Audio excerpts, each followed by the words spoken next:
Hey guys, new episode में आपका स्वागत है। एपिसोड की स्टार्टिंग में हमें कुछ पोटलियाँ दिखाई जाती हैं और उनके आसपास रखी हुई स्पिरिचुअल ग्रासेस को दिखाया जाता है। जियोडिंग कहता है चैनसू से, जैसा कि आपने मुझे बोला था कि आपके लिए मैं 3 स्पिरिचुअल टाइप के ग्रासेस को कलेक्ट करके रखूं और कुछ सिल्वर नोट्स भी है मेरे पास, ये लीजिए आपका सामान। चैनसू उस प्लांट को कलेक्ट करने लग जाता है। चैनसू जियोडिंग से कहता है, मैं 2 दिन बाद आऊँगा कुछ और एलेक्सर वाले प्लांट को हासिल करने के लिए, तब तक आप उसका इंतज़ाम करके रखना। जियोडिंग कहता है ठीक है। फिर हमें 2 दिन बाद का सीन दिखाया जाता है उसी ऑक्शन का। जियोडिंग ने वो सारी चीज़ें कलेक्ट कर ली होती हैं जो यंग वॉरियर को चाहिए होती है और वो कहता है जो आप मेरे से बोल कर गए थे उसका मैंने इंतज़ाम कर लिया है, ये लीजिए वो चीज़ इसके अंदर है। चैनसू कहता है थैंक यू, आपने मेरे लिए सामान कलेक्ट करके रखा और मैं अब आपके पास रेगुलर आ रहा हूँ, तो आपको मेरे बारे में जानकारी होनी चाहिए कि असलियत में मैं कौन हूँ। जियोडिंग कहता है आप जिस बारे में बताना चाहते हैं शायद से मैं उस बारे में पहले से ही जानता हूँ यंग वॉरियर। तभी वो कहता है अपना मास्क हटाते हुए, देखो मैं रियल में ये हूँ जो तुमसे पहले बार मिला था, मैं वही इंसान हूँ। अगर आप मेरे से कुछ कहना चाहते हैं तो कह सकते हैं बेझिझक। तभी जियोडिंग कहता है यंग वॉरियर, अब आप पूछ ही रहे हैं तो मैं आपसे कुछ भी नहीं छिपाऊंगा और मैं आपसे ये कहना चाहता हूँ जब मैं मरने वाला होऊंगा तो आपको मेरी जान बचानी होगी और मुझे वापस से पहले की तरह ठीक करना होगा। चैनसू कहता है अगर आप अपने कल्टीवेशन बेस की वजह से मारे जा रहे होंगे तो मैं आपकी हेल्प कैसे कर पाऊंगा और मैं कैसे बचा पाऊंगा, ये काफ़ी ज़्यादा सोचने वाली बात है। जियोडिंग कहता है यंग वॉरियर, मैं अभी की नहीं फ्यूचर की बात कर रहा हूँ और आप जैसे हीरो के लिए मुझे नहीं लगता कुछ भी ना कर पाना इम्पॉसिबल होगा, आप जो चाहें वो कर सकते हैं।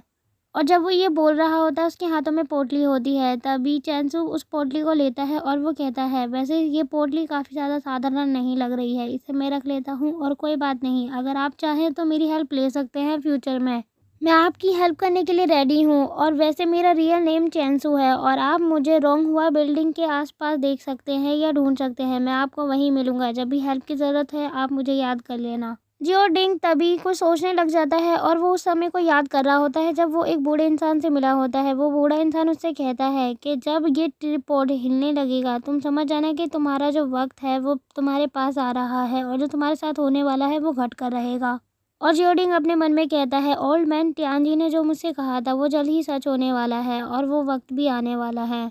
तभी एक बंदा अचानक से दरवाजे पे बहुत तेज लात मारता है और अपनी लाश से खोलकर अपने साथियों के साथ अंदर आने लग जाता है और वो गुस्से से कहता है जियोडिंग, तुमने हमारे पवेलियन के लोगों को स्पिरिचुअल हर्ब बेचने से क्यों मना कर दिया, बल्कि मैंने सुना है कि तुम बाकी के लोगों को वो हर्ब्स बेच रहे हो।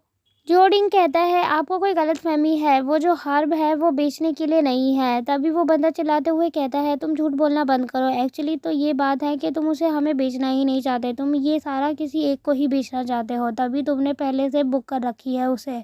जियोडिंग कहता है ऐसी बात नहीं है, हाँ वो पहले से बुक्ड है तो मैं उन्हें ही तो बेचूंगा जिसने पहले बुक की हुई है, मैं आपको नहीं दे सकता। तभी उनमें से एक बंदे की नज़र चैनसू के ऊपर जाती है और वो कहता है अरे देखो उधर चैनसू।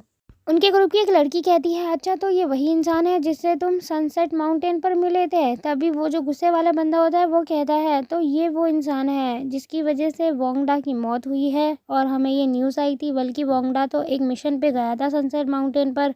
वही दूसरा बंदा कहता है अच्छा हुआ हमने कोई एलेक्सर नहीं खरीदा, हमारे पैसे वेस्ट होने से तो बच ही गए। और वो ये बोलते हुए चैनसू को देख रहे होते हैं। चैनसू अपना सामान पैक कर रहा होता है।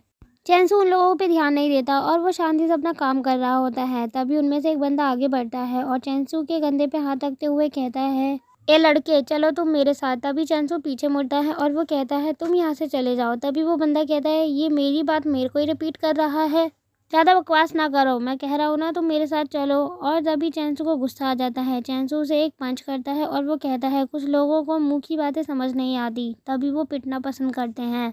चैनसू के पंच की वजह से वो बंदा रोल खाता हुआ उन लोगों की ओर आकर गिरता है और तभी वो लोग उस बंदे को पकड़ लेते हैं और चैनसू के ऊपर गुस्सा करते हुए कहते हैं तुम्हारी हिम्मत कैसे हुई हमारे जिंडन पवेलियन के डिसाइपल के ऊपर हमला करने की।